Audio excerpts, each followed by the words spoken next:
इस कार्यक्रम के पुण्यार्चक हैं स्वर्गीय सेठ श्री नेमचंद जी जैन जौहरी, स्वर्गीय श्रीमती शांति देवी की पुण्य स्मृति में पुत्र एवं पुत्रवधू श्री नवींद्र कुमार जैन, श्रीमती मधु जैन, पौत्री नलिनी नवीन जैन, प्रवासी कैलिफोर्निया USA।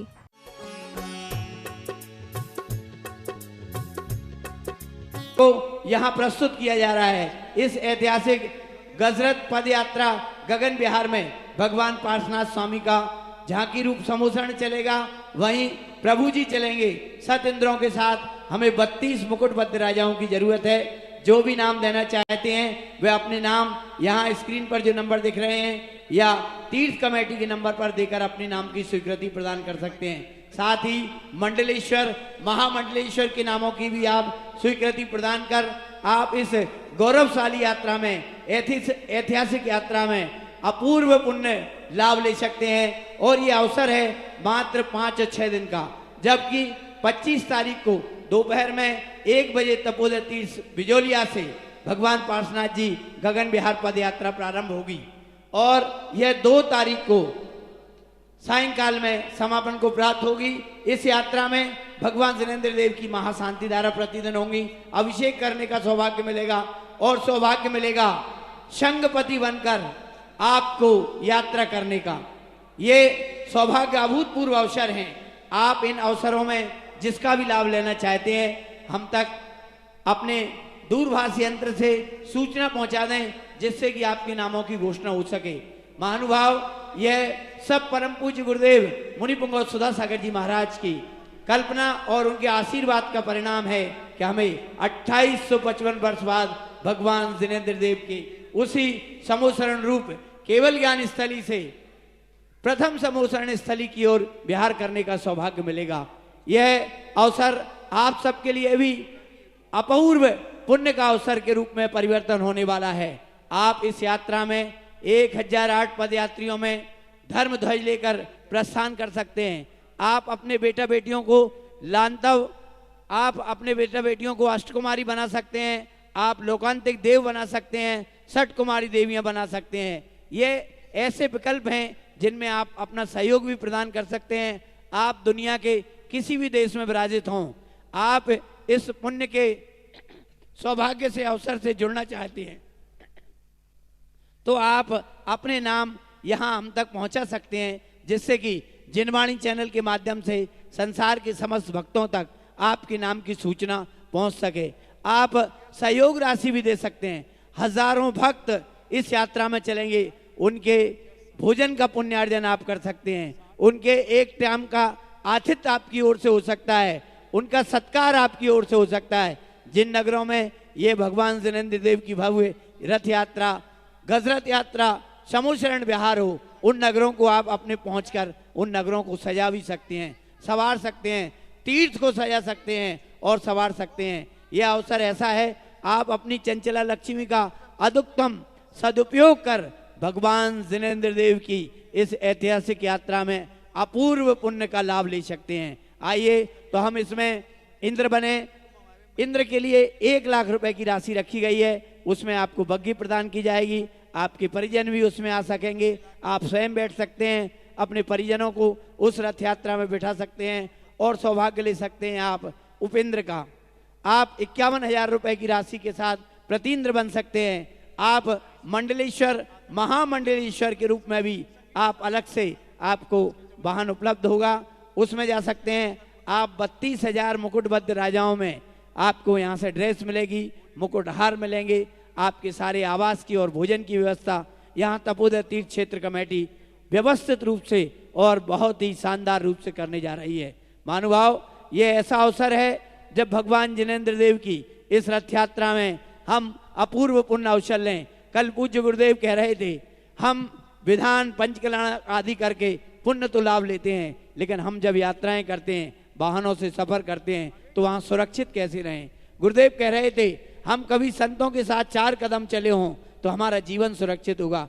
हम भगवान जिनेंद्र देव के साथ कभी पद यात्रा किए हों, पद विहार किए हों, उनकी रथ यात्रा में शामिल हुए हों, तो चाहे कोई से गाड़ी घोड़े में बैठे हों तो वह वहाँ सुरक्षित रहेंगे। पूज्य गुरुदेव ने कल जिज्ञासा समाधान में कहा था, हम ऐसे अवसरों का लाभ लें और परम पूज्य गुरुदेव मुनि पुंगव सुधा सागर जी महाराज के सत्संग सानिध्य में जो 25 फरवरी से 2 मार्च तक हो रही गगन विहार पद यात्रा, भगवान जिनेंद्र देव की रथ यात्रा, गजरथ यात्रा, पद विहार के इस ऐतिहासिक अवसर को हम अपने जीवन का अपूर्व अवसर बनाएं और अपूर्व अवसर बनाएं, अपने जीवन को धन्य करें। आइए कि इंद्र बनकर, प्रतीन्द्र बनकर, मुकुटबद्ध राजा बनकर, अष्टकुमारी बनकर, लौकांतिक देव बनकर अपने बेटा बेटियों को आप इस यात्रा में सहभागी बना सकते हैं। आप भोजन के दातार बन सकते हैं, आप अन्य प्रकार के सहयोगी बन सकते हैं और पुण्य लाभ अर्जित कर सकते हैं। परम पूज्य गुरुदेव मंच पर विराज रहे हैं। धर्म सभा की ओर से नमोस्तु अर्पित करते हुए जिज्ञासा के लिए निवेदन करूंगा। अरे जब तक तुम बोलते रहे तो वे दाता नहीं पूरे हो जाते। जय हो। तुम भोजनशाला की बोल रहे, भोजनशाला वाले पूरे हो गए, अब कहाँ से लाओगे? जय हो। बोलो परम पूज्य मुनि पुंगव सुधा सागर जी महाराज की जय। महाराज गुरु महाराज का भंडारा ही ऐसा है, यहाँ नाम खुले कि वहां पूरे हुए। पूज्य गुरुदेव से जिज्ञासा के लिए। प्रक्षणा स्वाध्याय विराम श्री काव्य।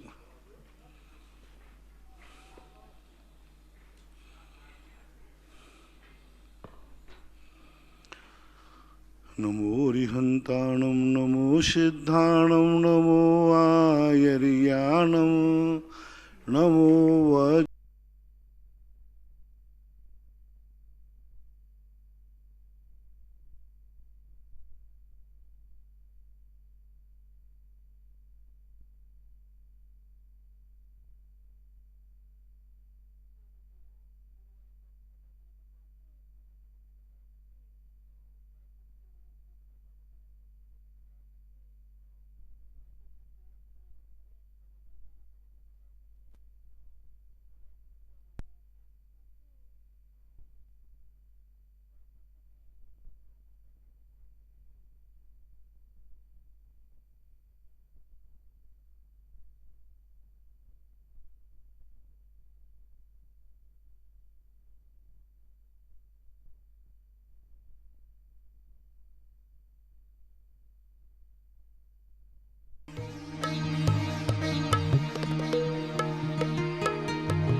ध्यानम अभि अग्नि तवेरणम भट्टली समक खादो।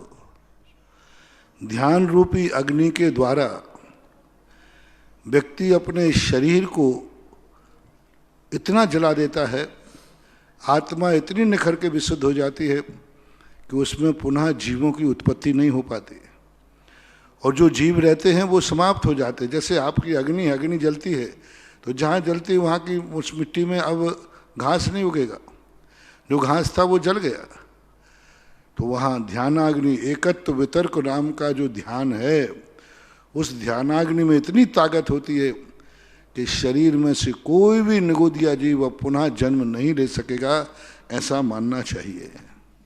अजित कुमार जैन मगरौल से पूछते हैं, नमोस्तु महाराज जी, पैर में कांटा चुभता है तो दर्द का एहसास आत्मा चेतन को होता है, जबकि वेद विज्ञान के अनुसार दोनों अलग अलग हैं। इस प्रकार दर्द का एहसास ना तो शरीर को होना चाहिए ना आत्मा को होना चाहिए, क्योंकि शरीर से आत्मा भिन्न है। दोनों को नहीं हो, दोनों भिन्न है। एक छोटा सा उदाहरण आपको देता हूं। आपके बेटे को और आप पिता हैं, बेटे को चोट लगते ही आपके आंसू कैसे आ गए? दोनों एक हैं कि अलग अलग हो? बोलो। अलग अलग। फिर क्यों तुम्हारी तकलीफ हो रही है? बेटे की खबर सुन के ही तुम्हारा ब्लड प्रेशर क्यों बढ़ गया? बेटे की कोई अशुभ खबर सुनते ही तुम्हारे मन में नींद हराम क्यों हो गई? नींद ही नहीं आ रही, तुम्हें कोई तकलीफ नहीं है, तुम बहुत स्वस्थ हो। मां समाचार आ गया आपके किसी रिलेशन में कि उसको तकलीफ है, आपकी नींद गायब हो जाती है। दो पृथक द्रव्य होकर के स्पष्ट हमें देखने में आ रहे हैं, फिर भी हम एक दूसरे की तकलीफ से प्रभावित हो रहे हैं। इसी प्रकार आत्मा और जब शरीर का संबंध हो जाता है, ना आत्मा दुखी होती है ना शरीर दुखी होता है, लेकिन आत्मा और शरीर में जब संबंध हो जाता है, एकत्वपने जैसी स्थिति आ जाती है, संयोगी संबंध हो जाता है एक दूसरे के प्रति, ये मेरा शरीर, ये मेरी आत्मा, बस जो ये मेरा शब्द है ना बीच का, यही खतरनाक है। दूसरा पड़ोसी के बेटे को भी तकलीफ हो गई थी, आपने सुनाई दी, कुछ नहीं हुआ, आपको कोई तकलीफ नहीं हुई, आप चाय पी रहे थे, चुस्की लेते रहे, सुनते रहे, पेपर पढ़ते रहे। तुमसे ज्यादा तकलीफ तुम्हारे बेटे से ज्यादा उसको तकलीफ है, आप पढ़ते रहे पेपर और सुनते रहे। लेकिन जैसे वहां शब्द आ जाएगा मेरा बेटा, बस आपका सारा आनंद खत्म हो गया। ये मेरा शब्द जो है, ये सारे सुख दुख की जड़ है। ये मेरी आत्मा और आत्मा कहती है मेरा शरीर, बस ये दोनों में मेरापन आया कि अब सुख दुख एक को होगा तो दोनों दुखी होंगे, एक खुश होगा दोनों खुश होंगे, एक दुखी होगा दोनों दुखी होंगे, ऐसा मानना चाहिए। नविता जैन, महावीर नगर, कोटा। नमोस्तु महाराज जी, शक्य और अशक्य अनुष्ठान किसे कहते हैं, क्या है? शक्य अनुष्ठान का अर्थ होता है जो यथा योग्य। शक्य अनुष्ठान यही शक्य था, जहाँ पर जिस समय जिसके द्वारा जो कार्य होना चाहिए वह कार्य उसी के द्वारा उसी समय उसी क्षेत्र में किया जाए, उसको बोलते शक्यानुष्ठान। दूसरा प्रश्न है इनका, महाराज जी 21,000 वर्ष के बाद क्या मुनि और श्रावक धर्म यथावत चलेगा? नहीं, मुश्किल से 17-18 हजार वर्ष बाद मुनि धर्म, सारा धर्म खत्म हो जाए, कोई धर्म ही नहीं रहे, सम्यक मिथ्या धर्म सब खत्म हो जाएंगे। छठे काल में अंदर कोई धर्म नहीं रहता, धर्म की चर्चा भी नहीं रहती। 30वां प्रश्न छोटा, विग्रह गति में ही क्या कर्मण का योग कार्य करता है या इसके और कोई कार्य होते हैं? कर्मण का योग तो एक कर्म है, आत्मा के परिणाम काम करते, भाव काम करते, राग द्वेष काम करते हैं, और कर्मण का योग उसका आलम्बन है, शरीर है। ऐसा विग्रह गति में नौकर्म पुद्गल परमाणु का ग्रहण करता है क्या? विग्रह गति में नौकर्म वर्णाओं का ग्रहण नहीं होता, कर्मण वर्णाओं का ग्रहण होता है। नौकर, कोई नौकर वर्णा वहां ग्रहण नहीं होती। और कर्म परमाणुओं को ग्रहण करता है? कर्म परमाणुओं को क्या ग्रहण करता है? आपका प्रश्न एक पहले और आया था 5-6 दिन पहले। कर्म परमाणु नहीं होते, कर्म स्कंध होता है। परमाणु शब्द जैनागम में कर्म के रूप में नहीं, परमाणु है, लेकिन कर्म परमाणु नहीं होते, कर्म निषेक होते। जो अनंत परमाणुओं का पुंज होता है, कर्म वर्णाएं होती हैं। कर्म वर्णाएं अनंत परमाणु का एक वर्ग बनता है, अनंत वर्गों की एक वर्णा बनती है, और अनंत वर्णाएं मिलकर के एक समय का निषेक बनता है। तो ये एक समय प्रबद्ध जो निषेक हैं वो ग्रहण करते हैं। कर्म कोई परमाणु नहीं है, स्कंद है। उर्मिला जैन, कोटा महावीर नगर से। नमोस्तु महाराज जी, आहार पर्याप्ति, आहारक शरीर और आहार संज्ञा, आहार वर्गणा, आहारक काय योग में क्या अंतर होते हैं? बहुत अंतर। आहारक शरीर एक औदारिक शरीर के समान 6ठे 7वें गुण स्थानवर्ती महामुनिराज को प्रकट होता है, वो एक रिद्धि है। और आहार सामान्य जीव, सभी जितने भी संसार में जीव हैं, विग्रह गति को छोड़ करके 9 कर्म वर्णाओं को ग्रहण करना ही आहार माना जाता है। और आहार संज्ञा जो होती है, यह 9 कर्म वर्णाओं को खाने के भाव, इच्छा भाव पेड़ पौधों में भी होती है। जैसे वो पानी चाहिए उनको, पृथ्वी को कहीं सबको चाहिए। आहार का अर्थ होता है एक्स्ट्रा 9 कर्म। एक 9 कर्म जीव ग्रहण कर रहा है 24 घंटे, लेकिन इतने से काम नहीं चलता, उसके लिए और अलग से भोजन चाहिए पड़ते हैं। तो ये जो आहार संज्ञा होती है वो 6 प्रकार की होती है। आहार जो होता है एक सामान्य आहार होता है, और आहार संज्ञा में कबलाहार, मंसाहार, ओजाहार आदि ये सारे आहार इस संज्ञाओं के अंतर्गत आते हैं। इनकी जो इच्छा होती है, इनके जो परिणाम होते हैं, तो ये आहार संज्ञा 6ठे गुण स्थान तक होती है। आहारक शरीर 6ठे 7वें गुण स्थानवर्ती मुनिराज को होती है।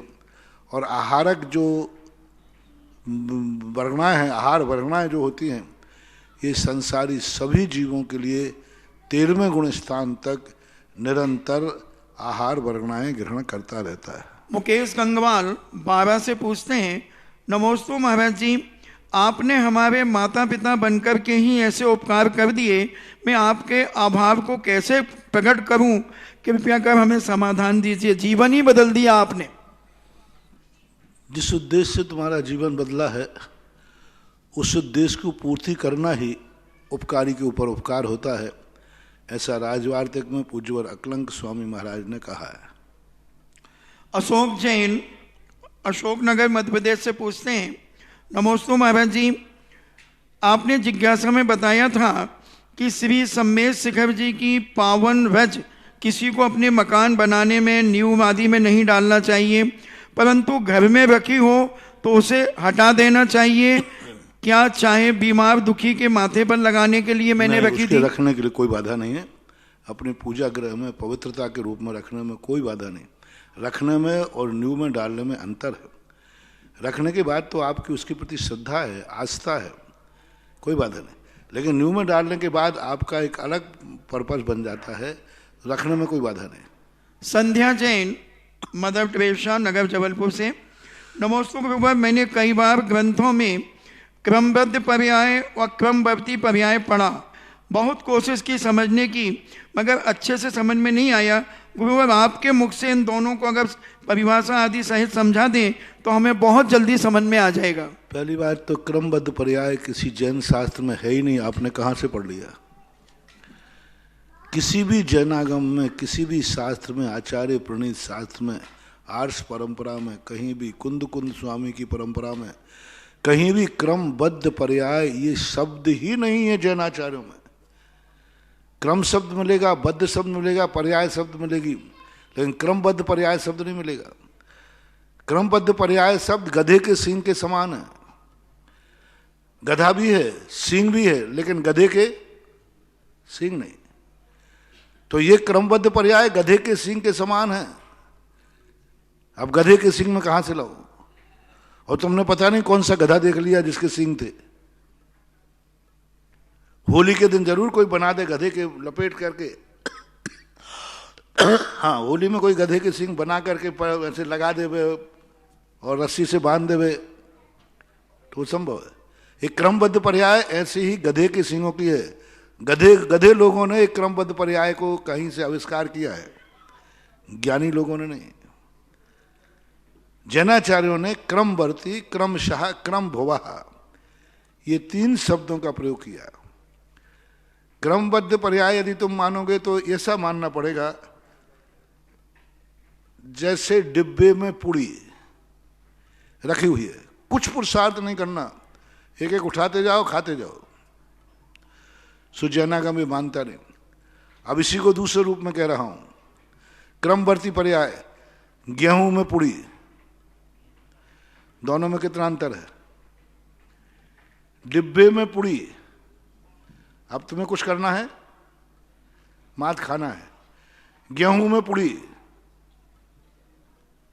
अब क्या करना है? अब पहले आटा पीसो, उसको लोई बनाओ, मेहनत करो, कढ़ाई रखो, अग्नि रखो, ये सब पुरुषार्थ है। ये है आर्ष परंपरा, जैनागम। तो मिथ्या दृष्टि लोग जो एकांतवादी हैं, पुरुषार्थवादी नहीं हैं, जो होती वीतराग, जो हो सिरे, अपने आप होना है, वे क्रमबद्ध पर्याय को मानते हैं। ये जैनागम से बाय है। जैनागम कहता है गेहूं में पुड़ी है, लेकिन उसमें रोटी भी है, दलिया भी है, और कुछ नहीं बनाओ तो खाद भी है। कितनी संभावना है उसमें? एक द्रव्य में अनेक संभावनाएं। अब बनाना क्या है तुम्हें? क्रमवर्ती। एक गेहूं से रोटी भी बन सकती, दलिया भी बन सकता, पुड़ी भी बन सकती, गेहूं से तीनों बन सकती है नहीं? लेकिन एक समय में तीनों बनेंगे कि एक ही बनेगी? एक ही बने। क्रमवर्ती, क्रमशः, क्रम भवा, अनेक योग्यताओं में से जब पर्याय रूप होगी तो एक ही पर्याय निकलेगी, लेकिन योग्यताएं अनेक हैं। क्रमबद्ध पर्याय में योग्यताएं ही खत्म हो गई, सारी योग्यता, वो तो पहले से छल्ली लगी हुई रखी है, पर्याय अपनी अपनी बार एक एक करके निकलते जाएंगे। तो इसलिए क्रमबद्ध पर्याय तो आपने कहाँ पढ़ा? मिथ्या दृष्टियों के ग्रंथों में पढ़ा होगा, अज्ञानियों के जैनागम से बाहर। क्रमवर्ती शब्द आपने पढ़ा है तो ये पूज्यवर अमृतचंद सूरी महाराज ने, पूज्यवर जयसेन स्वामी महाराज ने बार बार इन शब्दों का प्रयोग किया। क्रम साकार एक समय में एक ही पर्याय होगी। अभी हम मनुष्य देव नहीं बन सकते, देव हैं तो मनुष्य नहीं बन सकते। एक समय में एक ही पर्याय होगी, एक के बाद दूसरी पर्याय होगी, दूसरे के बाद तीसरी पर्याय होगी, ये कहलाती क्रमशः। सोनल जैन जयपुर से पूछती, नमोस्तु महाराज जी। महाराज श्री, जब दर्शनावर्णी कर्म का बहुत तीव्र उदय हो जाए और पढ़ाई करते समय निद्रा का आना हो तो हम इसका कैसे हल निकालें? दर्शनावर्णी कर्म के कारण निद्रा बहुत आती है और पढ़ाई नहीं कर पाते, तो इसका क्या हल है? इसका एक ही हल है कि ऊपर एक सांप लटका लो। भय के बिना निद्रा कभी नहीं आती। निद्रा तो तुम बुलाते हो। यदि तुम्हें बहुत निद्रा आती हो, कोई कह दे इस कमरे में एक सांप घुसा है, वो अभी निकला नहीं है, फिर सो के दिखाओ। कहाँ निद्रा? भय, थोड़ा भय बैठालना पड़ेगा। यदि मैं फैल हो गया तो मेरी जिंदगी का क्या होगा? एक भय बैठा लो। अपना मन और इंद्रियां दो नीतियों से मानती हैं, भय या लोभ। भय या लोभ, या तो उसको इतना लोभ दिखा दो कि वो सब कुछ भूल जाए, निद्रा फिद्रा, और या इतना भय दिखा दो कि वो सो ही नहीं पाए।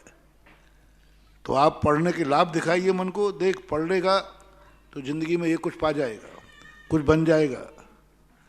और नहीं पढ़ा तो जिंदगी को मन में इतना भय पैदा कर दो कि नहीं पढ़ा तो कोई तुझे पूछने वाला नहीं, आंसू पहुंचने वाला नहीं। पढ़ोगे लिखोगे बनोगे नवाब, खेलोगे कूदोगे बनोगे खराब। बस थोड़ा भय मन में लाइए तो बन जाए। चौधरी आशी जैन सागर से पूछती हैं, नमोस्तु महाराज जी। आपकी जिज्ञासा से मैंने सुना कि मंदिर की कोई भी वस्तु, चाहे ईंट हो मिट्टी हो, उसका उपयोग मकान दुकान आदि में नहीं करना चाहिए। गुरुदेव अनजाने में अगर हो गया है तो इसका निवारण क्या है? आपकी जिज्ञासा में मैंने सुना कि मंदिर की कोई भी वस्तु, ईंट मिट्टी आदि कुछ भी अपने मकान दुकान में उपयोग नहीं करना चाहिए। अज्ञानता बस अगर वो हो गया है तो इसका उपाय क्या है? मंदिर की सामग्री ईंट आदि लेके मकान में लगा ली, दुकान में लगा ली, अब वो निकाल सको तो निकाल देना, नहीं निकाल सको तो उसके अल्टरनेट में, अब अल्टरनेट लिखा नहीं है तो मैं कह नहीं पा रहा हूँ कुछ भी। बस वहाँ यही लिखा है कि उपयोग में नहीं करना चाहिए, क्योंकि धर्म और कर्म का भूमि भी मंदिर में नहीं करना चाहिए।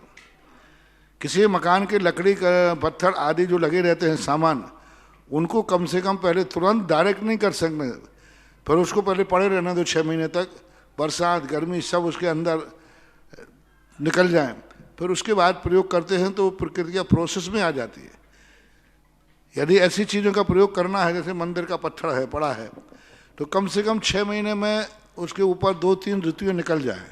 बरसात की अनिवार्य, बरसात गर्मी सर्दी और ग्रीष्म ऋतु, ये 3 ऋतु मटेरियल पर निकल जाते हैं। फिर वो मटेरियल अपने आप में फ्रेश हो जाता है, उसमें मात्र पत्थर ही विशेष रूप से आता है, बाकी और लकड़ी आदि के नहीं। प्रीति जैन भोपाल से पूछती हैं, नमोस्तु महाराज जी। क्या हम प्राकृत के मंत्रों वाली शांति धारा पढ़ सकते हैं? प्राकृत भाषा में शांति धारा को हम क्या पढ़ सकते हैं? कोई शांति धारा नहीं लिखी गई प्राकृत में, न प्राचीन शांति धारा। देखो मेरा कहना आपसे है, आप लोग कहलवा करके किसी को बुरा लग जाए, आपकी जो मूल आचार्यों के मुख से निकली हुई जो धारा है, वह धारा अतिशयकारी होती है, उसमें चमत्कार होता है, उसमें शक्ति होती है, गुरु के मुख से निकले हुए पर। और जितना प्राचीन गुरु होगा, हम भली भाषा में इंग्लिश में बना दें, वो मजा नहीं आएगा। भक्तांबर पाठ संस्कृत में पढ़ना और भक्तांबर हिंदी का पढ़ना, हिंदी में कोई चमत्कार है ही नहीं, वो अक्षर ही उनको मालूम नहीं, लिखने वाले को अनुवाद तो कर दिया, वो बीजाक्षर ही नहीं बनेंगे। पूज्यवर महंतुंग आचार्य ने जो अक्षरों का चयन किया है वो में अतिशय है। उसी भक्तांबर का अनुवाद पढ़ोगे, कोई अतिशय नहीं। जैसे मैं पूछता हूं आपसे, नमो अरिहंताणम है, अब इसकी हिंदी पढ़ रहा हूं, अरहंतों को नमस्कार हो,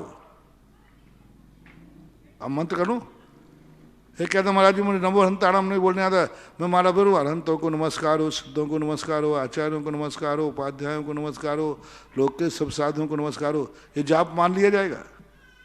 क्यों? अर्थ तो यही है। कभी कभी अर्थ से मतलब नहीं होता, वहां शब्दों से मतलब होता है। इसलिए प्राकृत में शांति धारा थी नहीं, किसी अर्वाचीन में किसी ने लिख दी होगी। प्राकृत भाषा में लिख देने से शांति धारा महान नहीं हो जाएगी। प्राकृत में कोई चीज लिख देने से वो महान नहीं होगी। प्राकृत भाषा में चमत्कार नहीं है।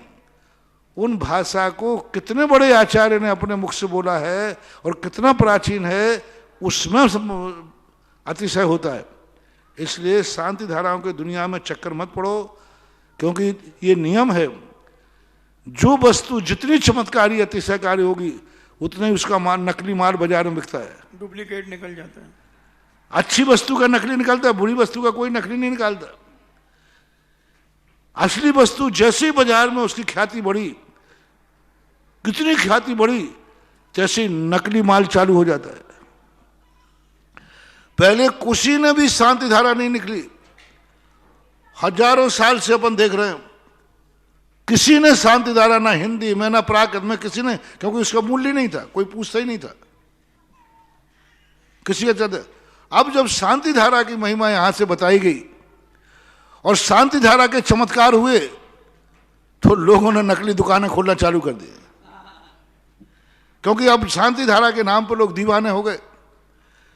शांति धारा के नाम से लोगों को पता चल गया कि शांति धारा में कितनी बड़ी शक्ति है। तो कोई हिंदी में बना रहा है, कोई संस्कृत में बना रहा है, कोई प्राकृत में बना रहा है, कोई अपना बना रहा है, कोई कह रहा है ये निकालो, कोई कहता है ये निकालो। इन चक्करों में मत पड़ो। नकली माल और असली माल देखो। असली माल वही है, ओल्ड इन गोल्ड। बस सबसे प्राचीन शांति धारा मांगनंदी महाराज की है। यहां वहां मत भटको, उसी को आप पकड़ के चलिए, उसी में ताकत है। तुम 1000 शांति धारा बना लो, कई पंडितों ने बना ली, कोई अष्टप्रातिहार के, कोई 64 रिद्धियों की, कोई 64 रिद्धियों की शांति धारा बना रहा है। कोई फर्क नहीं पड़ने वाला। बंधु करो, तुम्हारी मर्जी पड़े तो कौन रोक सकता है? अपनी अपनी ढपड़ी, अपना अपना राज। लेकिन महानुभाव, सारे भारत का प्रमाण है कि जो प्राचीन शांति धारा में चमत्कार है, अन्य शांति धाराओं से वो उपलब्धि नहीं हो रही जो होना चाहिए। जय हो, जय हो।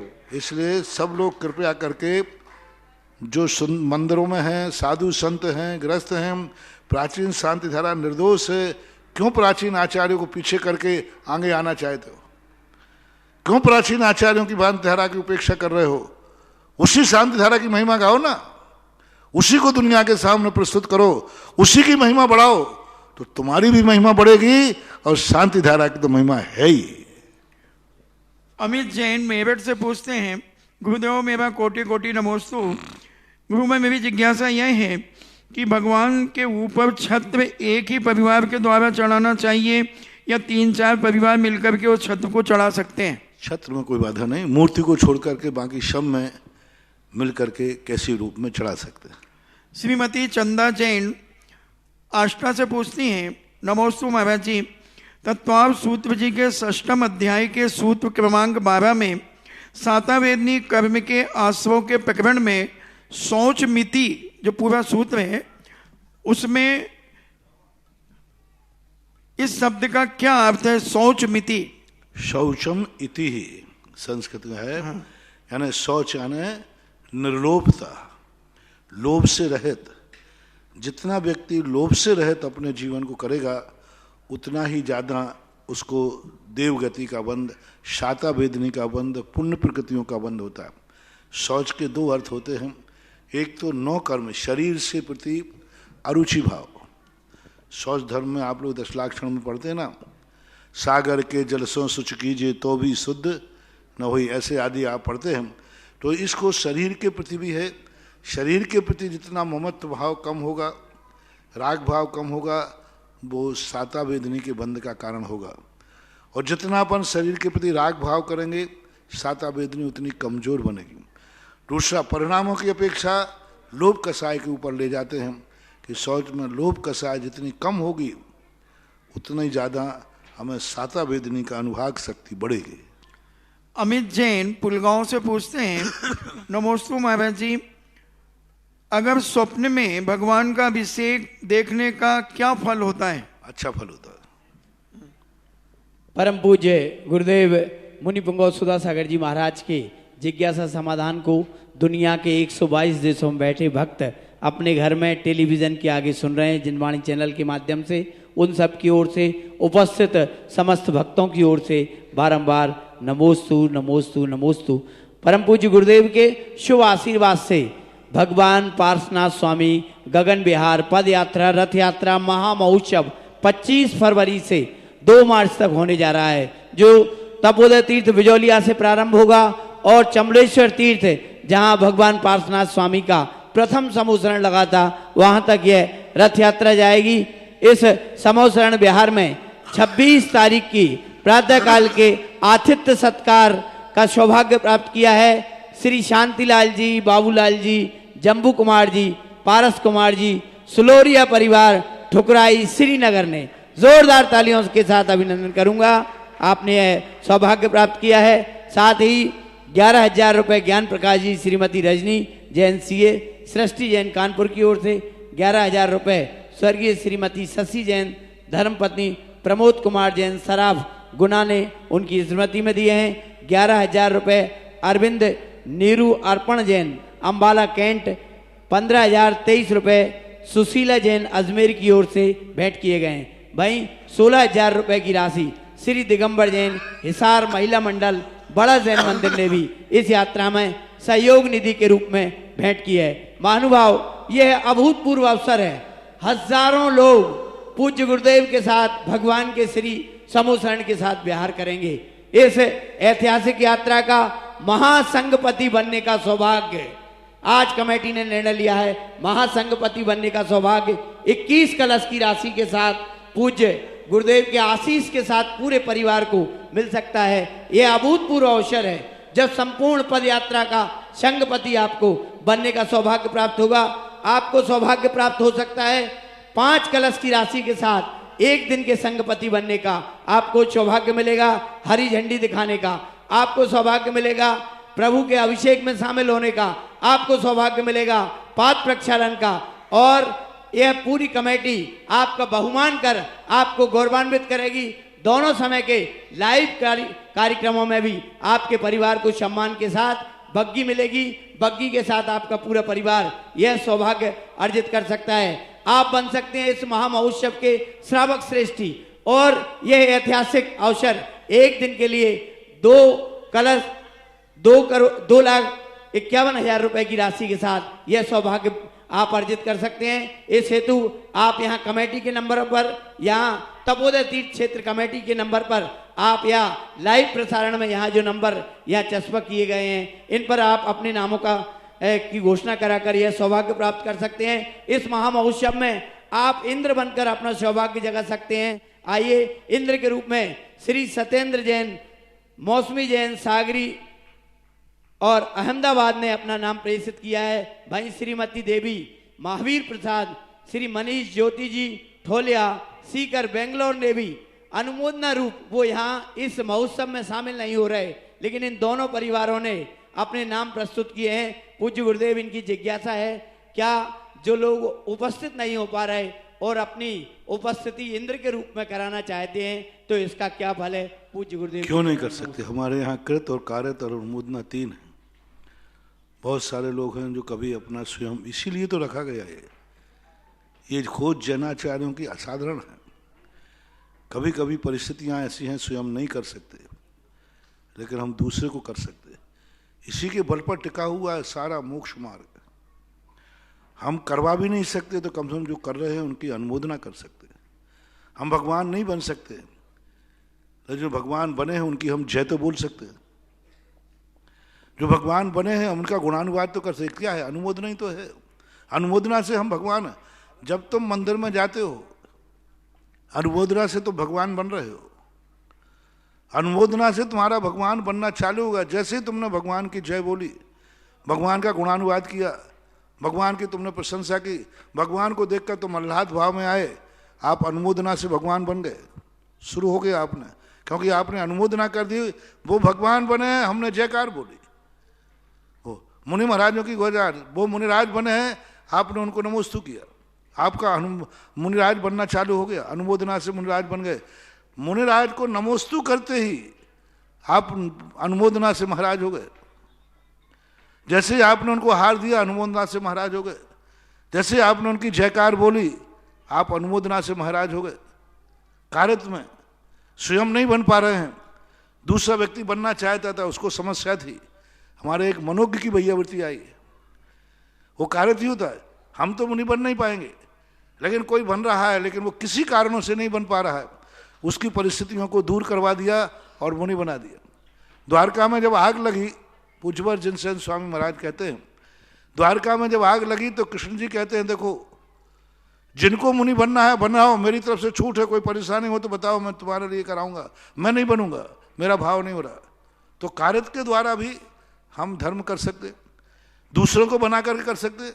हम पदयात्रा में नहीं जाएंगे, मेरी तरफ से 2 व्यक्ति इंद्र बना दीजिए।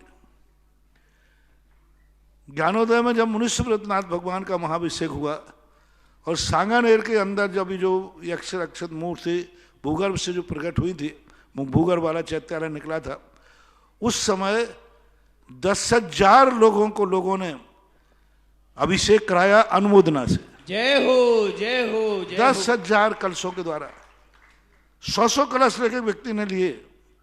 100 कलश मेरी तरफ से गरीबों को कराया जाए, जो धन नहीं दे सकते, जो पैसा नहीं दे सकते हैं, नहीं सकती है, उनको मेरी तरफ 100 500 कलश।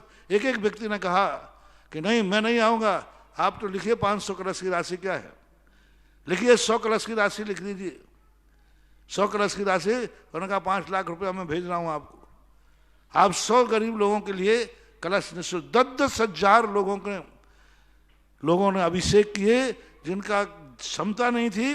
उन्होंने कहा साहब मेरी क्षमता नहीं है, तुरंत वहां काउंटर कर दिया था, मैं नहीं दे सकता हूं, उनको कूपन दे दिया, उन्होंने अभिषेक किया। मेरा सिद्धांत यही है, गरीबों को प्रवेश दिया ना जाए कभी भी, किसी भी चीज में गरीबों को प्रवेश ना दिया जाए। बोर्ड लगा दो, सुधा सागर के दरबार में तो हमेशा बोर्ड लगा ही है, यहां गरीब का प्रवेश वर्जित है। जहां ये लिखा हो समझ लेना यहां कोई महाराज बैठे होंगे। जय हो सब चीज में, चाहे मंदिर हो, चाहे शांति धारा हो, चाहे कोई भी काम हो, गरीबों का प्रवेश वर्जित है। लेकिन नीचे की लाइन पढ़ना, नीचे लिखा है गरीब दरवाजे से वापस नहीं जाएगा।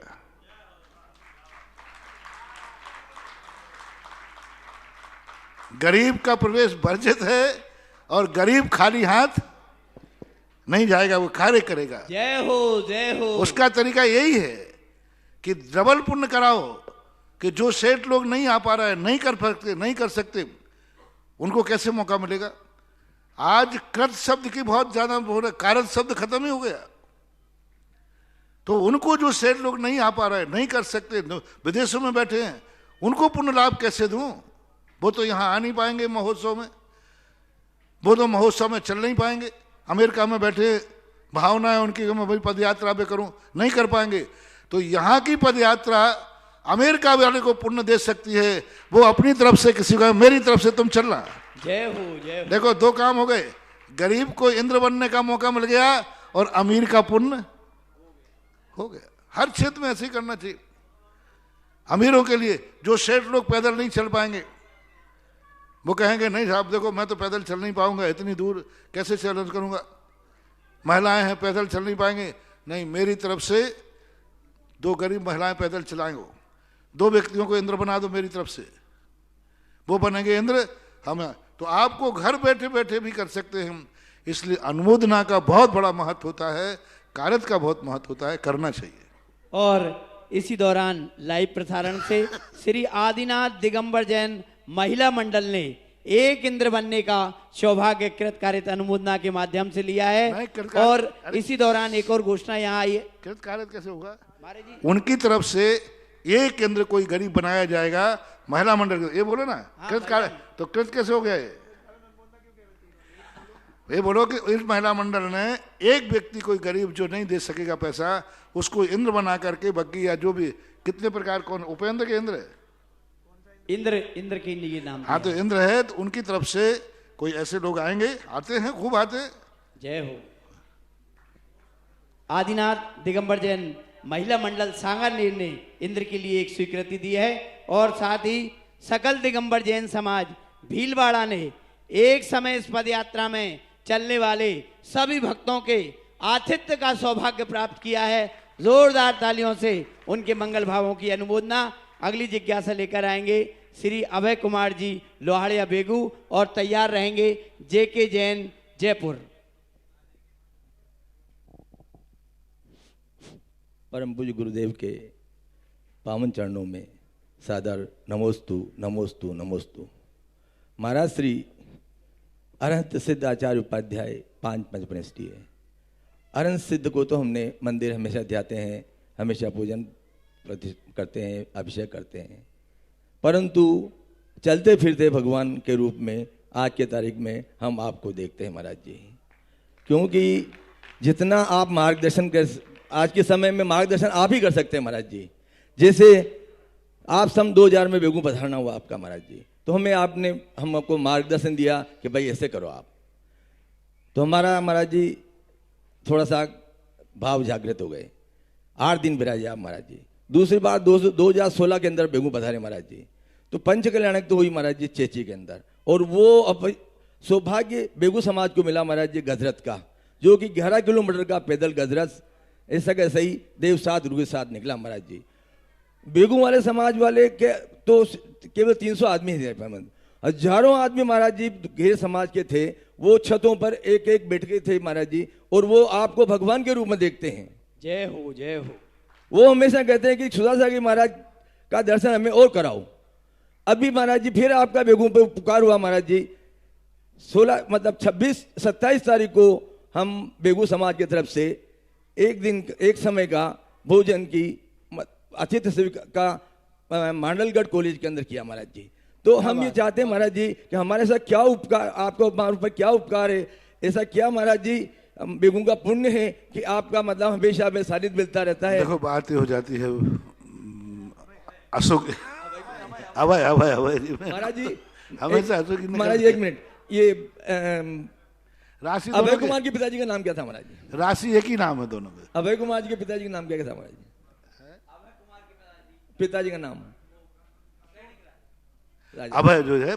चलो सुनिए अभय जी, मूल बात है, मैं किसी गांव में एक बार जाता हूं, फिर वो गांव बार बार यहां आ जाता है। जय हो जय हो जय हो। और विशेषता यही होना चाहिए कि सत निमित्त एक बार जावे और सत निमित्त का आकर्षण इतना हो जाए कि वो सत निमित्त जहाँ हो वहाँ आ जाए। बेगू जब से जुड़ा है तब से घनश्याम जी थे आपके विधायक, तब से उन्होंने बेगू के लिए विशेष प्रयास किया था। उस समय तुम लोग भी आते थे, और बेगू तो वैसे ही चर्चित स्थान रहा है जी महाराज जी। बहुत सारी चीज़ें। तो बहुत अच्छा पुण्य का उदय होता है, भाव होते हैं, ये करते रहना चाहिए। ये हमेशा यही परिणाम, जरूरी नहीं कि अपने वहीं हो, कहीं ना कहीं मौका मिलता है तो करते रहना चाहिए। जहाँ मिल रहा है वहीं ठीक, लाडपुरा ठीक है, महानगर ठीक है, जहाँ मिलेगा वहाँ ठीक है। मालगढ़ सुबह प्रातः कर रखा महाराज जी। नहीं, लाडपुरा का भी चल रहा है, मैं डिसाइड करूंगा ये। नहीं महाराज जी, हमारा भाव ये भी है कि आप मतलब 5 चौके भी बनाएंगे महाराज जी, हम आर के व्यवस्था भी करेंगे, इसलिए हाँ कर लें चलो। इसलिए मालगढ़ रखेंगे महाराज जी, हमारी भावना पूरी है। अभी मैं डिसाइड करूंगा, अभी किसी का स्थान डिसाइड नहीं किया अभी, ठीक है। अच्छा महाराज जी, ये श्रेष्ठ एक दिन के लिए श्रेष्ठी लोग के आने के लिए क्या करना चाहिए महाराज जी? एक दिन के श्रावक श्रेष्ठी के लिए क्या करना चाहिए? हाँ। क्या करना बता दिया ना, अभी बताया श्रावक श्रेष्ठी का उन्होंने। अब इसकी महिमा की बात पूछो आप। देखो क्या है, कोई भी देश है, एक होता है अपना राष्ट्रपति, वर्कर तो बहुत बन जाते हैं, लेकिन राष्ट्रपति जरूर चाहिए। भले उसे काम नहीं होता, लेकिन सबसे बड़ा पोस्टिंग होता है राष्ट्रपति। प्रांत में आकर राज्यपाल, भले राज्यपाल कोई विशेष सामाजिक व्यक्ति नहीं, लेकिन राज्यपाल होना चाहिए। तो इसी प्रकार से अपनी इतनी बड़ी पद यात्रा चल रही, इनमें 100 धर्म में सब कुछ है, लेकिन अभी यहाँ संघपति तो है ही नहीं, राष्ट्रपति। जय हो जय हो। तो कोई ऐसा देश का कौन सृष्टि है जो 6 दिन का पूरी पदयात्रा का संघपति बनेगा? क्योंकि चारों प्रकार का संघ है वहां पर। अब वहां पर कुछ सब प्रकार के श्रावक भी रहेंगे, महाराज भी रहेंगे, भगवान भी रहेंगे। तो इस प्रकार का संघ का जो पति होता है, संघ है ना समूह है, मेरा संघ मत समझ लेना, संघ है ना समूह का पति जो होता है, वो कौन 6 दिन के लिए पूरी यात्रा का उसका अलग ढंग से। अभी प्रवीण जी सुभाष जी को उनको विशेष रूप से इस रथ यात्रा का संयोजक नियुक्त किया है, बिजौलिया तो है ही, ये लोग अब कर रहे हैं। तो इसके लिए इन्होंने बहुत बड़ी हमने चर्चा चल रही थी अभी, और एक ऐसा संघपति हो जो राज्यपाल का काम करे। प्रतिदिन का कोई 6 दिन के लिए नहीं आ सकते और पैदल भी नहीं चल सकते, तो एक दिन के लिए आकर के वो हरी झंडी दिखा करके और दिन भर का अपना संघपतित्व कर सकते हैं, उसका अलग रहेगा आज का संघपति। और श्रावक सृष्टि वो कहलाता है जो सारी धार्मिक क्रियाओं का मुखिया होता है। जैसे मानो जिज्ञासा प्रश्न करेगा और भी कार्यों के लिए श्रावक सृष्टि, इस प्रकार से श्रावक यानी एक धर्म क्रियाओं से संबंध रखता है और संघपति समस्त क्रियाओं से संपर्क रखता है, सभी क्रियाओं पर उसको दृष्टि रहती है, और श्रावक सृष्टि की धार्मिक क्रियाओं पर दृष्टि रहती है। इस प्रकार का ये तीनों में अंतर समझना चाहिए। महाराज जी, मेरी भुआ का एक प्रश्न है छोटा सा, मान स्तंभ का बनाने के पीछे क्या औचित्य है और क्या भाव होते हैं? महाराज जी, मानस्तंभ की एक प्रक्रिया हमारे शास्त्रों में समूषण में आती है, और कुछ अकृत्रिम चैत्यालयों के मंदिरों में भी मानस्तंभों की चर्चा आती है।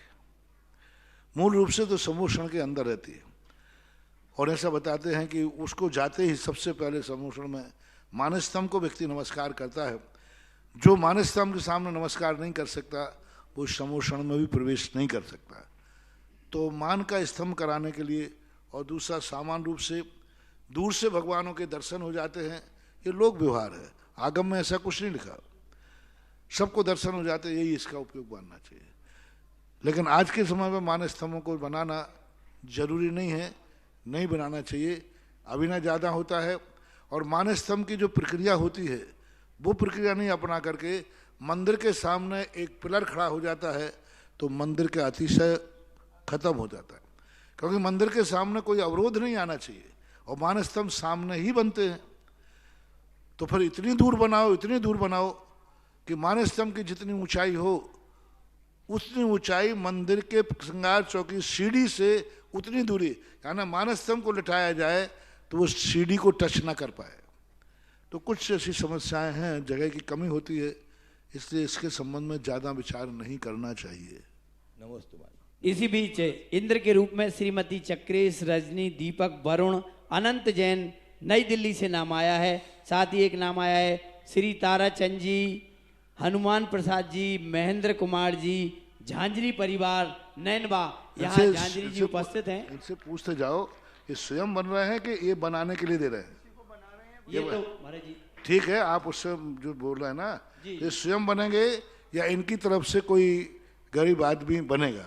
ऐसा बोल, खुलासा बोल। और जिन्हें ये तो स्वयं उपस्थित हैं, झांझरी जी आशीर्वाद प्राप्त कर लें, ये स्वयं बनने का सौभाग्य प्राप्त कर रहे हैं। और जिन्हें अपनी ओर से इंद्र बनाकर, पंसारी जी नैनवा आए और आशीर्वाद प्राप्त कर लें। जिन्हें अपनी ओर से इंद्र बनाकर यज्ञ 32,000 मुकुटबद्ध राजा में अपने जिनको भी नाम देना है वे अपने नाम यहाँ तक दे दें, जिससे कि आपकी ओर से यदि आप स्वयं उपस्थित नहीं हो पाते तो आप अपनी ओर से भी यह सौभाग्य प्राप्त कर सकते हैं। श्री JK जैन जयपुर, और तैयार रहेंगे सुभाष जैन साहब।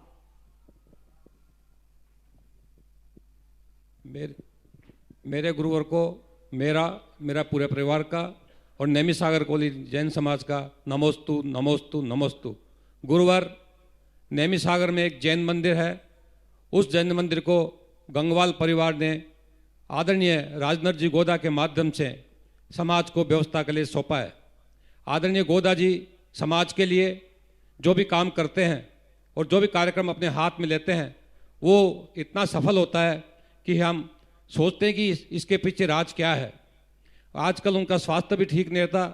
गुरुवर उनको ऐसा आशीर्वाद दें कि वो स्वस्थ रहे और समाज के जितने भी काम हैं उनको सहजता से निवारण कर दे। गुधा जी तो अपने आप में सारे कार्यों में, सामाजिक, राजनीतिक सभी कार्यों में अपना पूरा सहयोग लगाते रहते। समाज में ऐसे लोगों की दुर्लभता बहुत कम हुई पाई जाती। जितने भी, और ख़ास तौर से दंड फंद के काम हो तो गोदा जी बहुत जल्दी निपटा लेते हैं। यानी बाहर के जितने भी काम हो, राजनीतिक, दंड फंद आदि, इनके निपटाने में उनकी एक कुशलता है, पारंगता है। उनके पीछे क्या है वो अंदर की बात मैं नहीं बताऊंगा। तुमने पूछा ना उसके पीछे क्या रहस्य है, वो रहस्य मैं तुम्हें क्यों बताऊं। वो रहस्य को रहस्य ही रहने दो और उनके हाथों से सदा जो काम होते हैं वो होते रहने दो। आम से मतलब है कि गुठली से काम हो रहे हैं, होते रहने दो, मेरा आशीर्वाद है। और आपका मंदिर नवीनार वस्तुतः व्यक्तिगत मंदिर कभी होना ही नहीं चाहिए, रखना ही नहीं चाहिए। धार्मिक संस्थान बना करके, मंदिर बना करके और समाज को समर्पित कर दिया गंगाल परिवार ने। बहुत लेट किया, बहुत पहले कर देना चाहिए था। खैर कोई बात नहीं, जब जागे तभी। बहुत अच्छा किया, उनके लिए, इसकी सद्बुद्धि के लिए आशीर्वाद। श्री सुभाष जी और तैयार रहेंगे सुरेश गतिया जी, शीघ्रता से लेते जाएं। नमोस्तु गुरुदेव। गुरुदेव जो समवसरण गगन विहारी का बिजोलिया से चौड़ेश्वर जी पार्श्वनाथ की तरफ विहार करेगा, तो क्या उसमें रास्ते में कोई भी श्रावक श्रेष्ठी या श्रावक जो है प्रभावना करना चाहे, प्रभावना बांटना चाहे, प्रभावना देना चाहे, तो कैसा कर सकते हैं क्या? प्रभावना कर सकते। मैंने 3 रूप दिए हैं कि एक तो दुआ है कि उनके सम्मान में आप मात, तिलक और माला का प्रयोग कर सकते हैं। लेकिन दूसरी बात है कि आप आतिथ्य जो देंगे वो आप लोग अपने हिसाब से देने में कोई बाधा नहीं। नाश्ता और भोजन तो जहाँ कमेटी की व्यवस्था होगी वैसे करेंगे। अब वैसे तुम्हारे द्वारा वितरित करना है जो फल वगैरह होते हैं तो करने में कोई बाधा नहीं, कर सकते, वैसे तो चलेंगे सब लोग। क्योंकि इतनी बड़ी पदयात्रा में कोई भी व्यक्ति कोई ऐसा तो है नहीं कि कोई रास्ते में पानी नहीं पिए, कोई खावे नहीं। बस खाने वाली चीज़ें कम बांटी जाए, मतलब अन्न की चीज़ें वही उसी समय दी जाए जब वो रुकें। जैसे आप लोग फलाहार कहते हैं, जूस है, नींबू है, आदि है, फल है, इनको वितरित करने में रास्ते में कोई बाधा नहीं। और ये भी पक्का है कि सभी लोग नंगे पैर तो चल नहीं सकेंगे। सही। हाँ, वो दया तो है ही, गर्मी भी है, सर्दी भी है, तो पाना है तो सब लोग पहनते ही हैं। तो जो आपकी सुविधा हो अपनी कर सकते, कोई बाधा नहीं, करने में कोई बाधा नहीं। नमस्ते। एक इंद्र के रूप में श्रीमती कमला देवी, सुशील जी, सुनील जी, लोकेंद्र जी, मेन सेक्टर शास्त्री नगर भीलवाड़ा से नाम प्राप्त हुआ है। आशीर्वाद प्राप्त करें गुरुदेव का। और तपोदय तीर्थ के तीर्थ रक्षक के रूप में 1,11,000 रुपए की राशि भेंट कर श्रीमती किरण लता, राजेश कुमार, शिल्पा राजकिरण, राकी संगीता, मोक्ष अवधि जैन, उस्मानपुरा अहमदाबाद ने नाम दिया है। वहीं असीमकालीन भक्तांबर में 51,000 रुपए की राशि के साथ श्री महावीर प्रसाद कलावती, नीरज कुलदीप, प्रणीत जैन, हाथी परिवार भिंडर। एक नाम भक्तांबर में ही श्रीमती मिथिलेश ने जन्म दिवस के शुभ अवसर पर डी के जैन, लखनऊ में प्रेषित किया है। वृक्षारोपण में 5100 रुपये की राशि के साथ राकेश विलाला जी, 5100 रुपये अंकित, आकृति जैन अशोकनगर ने, आकृति आशीष आजाद महाना अशोकनगर ने प्रस्तुत किया है। चंद्रोदय तीर्थ पर विधान Vinay Kumar ji, new Jersey America ने भेजा है। 5100 रुपये में चिरंजीव अर्पित अंकित के जन्म दिवस के शुभ अवसर पर महेंद्र, सुनीता, सुरेंद्र, मधु जैन कैथून कोटा ने अपना नाम प्रेषित किया है। अगली जिज्ञासा रखेंगे श्री सुरेश जी गदिया और तैयार रहेंगी श्रीमती अरुणा जी टीकमगढ़। नमोस्तु महाराज श्री, नमोस्तु महाराज श्री, नमोस्तु महाराज श्री। मेरी एक जिज्ञासा महाराज श्री, कहते हैं आजकल सच्चे लोग दिल में उतनी जगह नहीं बना पाते जितनी जगह मतलबी और चापलूस लोग बना लेते हैं। जो सच्चे आदमी है वो इतनी दिल में जगह नहीं बना पाते, जितने चापलूस और मतलबी लोग होते हैं वो अपना स्थान बना लेते हैं, ऐसा क्यों महाराज? आपने दिल में जगह नहीं बना पाते वो, हाँ मतलब सच्चे लोग वो आई नहीं पाते। दिमाग में जगह बना पाते हैं। बिल्कुल। और दिमाग में फिर वो गिरते भी ऐसे हैं कि फिर उनको उठाने वाला भी नहीं मिलता। जो दिमाग में जगह बनाते थे, आज का जो विज्ञापन का युग है, चापलूस लोगों का युग है, वो चापलूसी से दिमाग में स्थान बना लेते, दिमाग को इस प्रकार से कर देते हैं कि वो आ जाते हैं। लेकिन दिमाग ज़्यादा देर तक स्थिर नहीं रहता। कुछ दिन के बाद जब उनकी चापलूसी पता चलती है तो व्यक्ति ऐसे गिरते हैं कि कोई उनके मरने पर हंसते हैं, अच्छा निपट गया, ठीक रहा, इसने मुझे बुद्धू बनाया था, इसने मुझे बुद्धू बनाया था, मैं इसकी बातों में आ गया, चापलूसी में आ गया, अच्छा रहा। उस पर जब संकट, देखो दिल में स्थान और मस्तिष्क में स्थान में अंतर है। मस्तिष्क में स्थान जो बना पाते हैं उनके लिए लोग कोसते हैं। बहुत सारे तुमने देखा चापलूस नेता विशेष लोग होते हैं, इनका अंत अच्छा नहीं होता, इनके अंत अच्छे नहीं होते, ये जीवन में बुरी तरह मरते हैं। क्यों? इनको बद्दुआएं लोग ज्यादा देते हैं, कोसते हैं इनको, पीठ पीछे इनकी बहुत कोसते हैं। और जब उनके ऊपर संकट आता है तो कई घरों में खुशियां मनाई जाती है, अच्छा है निपट वर जाए तो बढ़िया है। ये कहलाता है मस्तिष्क में स्थान। और दिल में स्थान जब होता है तो व्यक्ति, उसको कष्ट आता है और दुनिया रोती है। कष्ट उसको आता है, आंसू दुनिया में आती है और उसको जिंदा रहने की दुआ करते हैं, और मरने के बाद सारे जन्नत में शोक हो जाता है, वो दिल में स्थान बना पाता है। दिल में स्थान का अर्थ है सामने वाले के दुख से कोई दुखी हो रहा है, नियम से दिल में स्थान है, और सामने वाले के दुख से किसी को खुशी हो रही है, समझ लेना ये मस्तिष्क तक ही स्थान बना पाया, दिल तक नहीं पहुंच पाया। महर्षि ये गुरुओं पे भी लागू होती है महर्षि, जैसे जैसे गुरु के प्रति समर्पण में ये आता है सब पे लागू होती है, गुरु के ऊपर, भगवान के ऊपर, सब पे लागू होती है। गुरु भी समझ जाते थोड़े दिन के बाद के चापलूस से क्या है, फिर उसको दुख होता है तो वो एनर्जी नहीं मिल पाती जो एनर्जी दिल में बैठने वाले को मिलती है।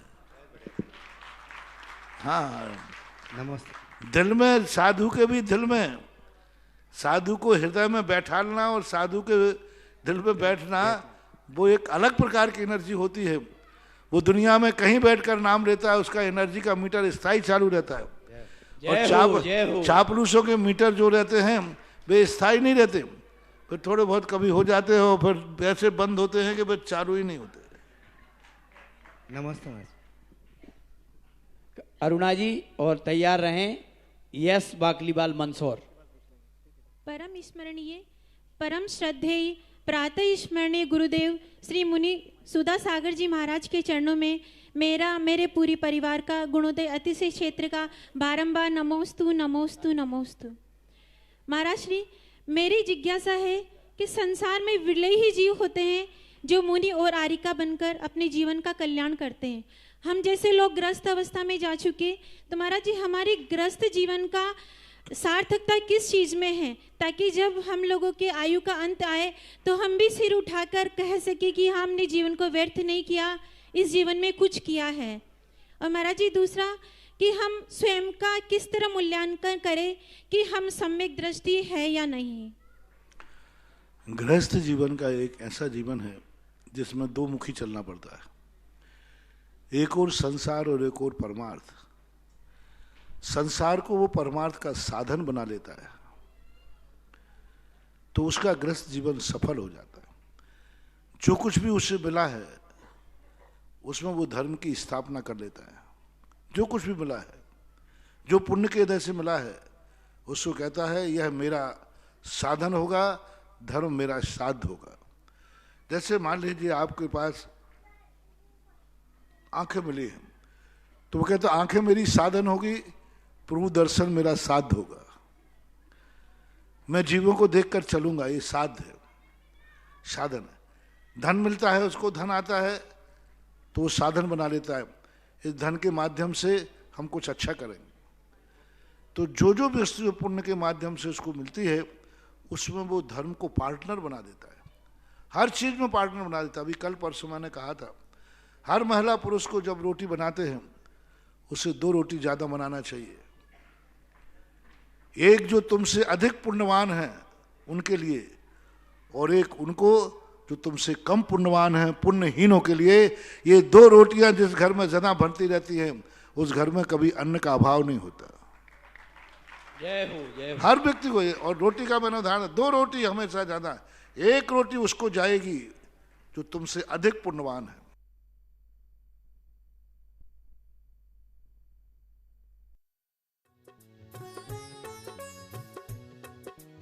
इस कार्यक्रम के पुण्यार्चक थे स्वर्गीय सेठ श्री नेमचंद जी जैन जौहरी, स्वर्गीय श्रीमती शांति देवी की पुण्य स्मृति में पुत्र एवं पुत्रवधू श्री नवींद्र कुमार जैन, श्रीमती मधु जैन, पौत्री नलिनी नवीन जैन, प्रवासी कैलिफोर्निया USA।